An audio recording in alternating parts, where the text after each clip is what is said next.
সম্মেলনে প্রধানমন্ত্রী বিভিন্ন প্রশ্নের উত্তর দিতে গিয়ে যেই কথাগুলো বলেছেন যে যারা ভারতের সমালোচনা করে তারা নাকি পাকিস্তানের দালাল, দেখি না, বরঞ্চ প্রধানমন্ত্রীর কথায় এমন কিছু মন্তব্য থাকে যেটা তার দলের নেতাকর্মীদের মধ্যে অসহিষ্ণুতা তৈরির পাশাপাশি সমাজে সহিংসতাকে উস্কে দেয় এবং প্রধানমন্ত্রীর কথায় বিদ্বেষপূর্ণ মন্তব্য থাকে, যেটা একটা রাষ্ট্রের সর্বোচ্চ নির্বাহী প্রধানের বক্তব্যে থাকা উচিত না। গতকালকেও এবং এই দেশের স্বাধীনতা তারাই এনে দিয়েছেন। আমি প্রধানমন্ত্রী এবং আওয়ামী লীগের নেতাদেরকে পরিষ্কার করে বলতে চাই, আওয়ামী লীগের কোনো একক নেতা কিংবা আওয়ামী লীগের কোনো নেতা নেত্রীদের দয়ার দানে কিংবা তাদের একক কর্তৃত্বে, একক সংগ্রামে বাংলাদেশ স্বাধীন হয় নাই। বাংলাদেশ স্বাধীন হয়েছে এদেশের গামছা মাথায় বাঁধা, লুঙ্গি পরা, কৃষক, শ্রমিক, ছাত্র, দল মত নির্বিশেষে সকল মানুষের সম্পৃক্ততায় তারা দীর্ঘ 9 মাস রক্তক্ষয়ী যুদ্ধ করেছে। সেই যুদ্ধে ভারত আমাদেরকে সহযোগিতা করেছে, ভারত 1 কোটি শরণার্থীকে আশ্রয় দিয়েছে, এটি সত্য। কিন্তু আপনারা যদি আরও সত্য অনুসন্ধান করেন, এই শরণার্থী শিবিরগুলোতে যে ডোনেশন করেছে শরণার্থীদের খরচের জন্য, তার বেশিরভাগ বহন করেছে মার্কিন যুক্তরাষ্ট্র।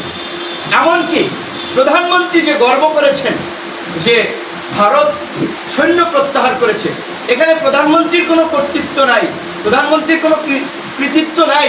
সেই সময় প্রধানমন্ত্রী কোনো জাতীয় নেতা ছিলেন না, তার কোনো এখতিয়ার ছিলেন না, এটা সত্য, আমরা স্বীকার করি, শ্রদ্ধার সাথে স্মরণ করি।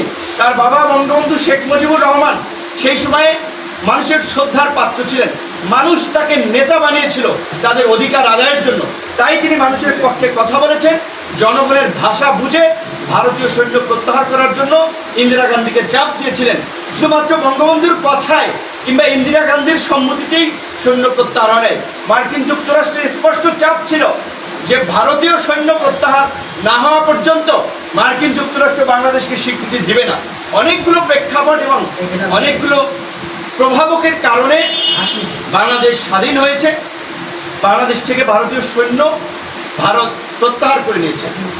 সামগ্রিকভাবেও সব কিছুর ঊর্ধ্বেও ভারত আমাদেরকে যে সহযোগিতা করেছে তার জন্য আমরা ভারতের প্রতি কৃতজ্ঞ।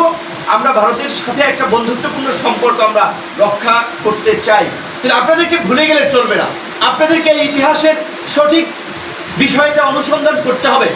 ভারত তো শুধুমাত্র বাংলাদেশকে স্বাধীন করার জন্য মুক্তিযুদ্ধে বাংলাদেশকে সহযোগিতা করে নাই, ভারতের স্বার্থ উদ্ধারের জন্য সহযোগিতা করেছে।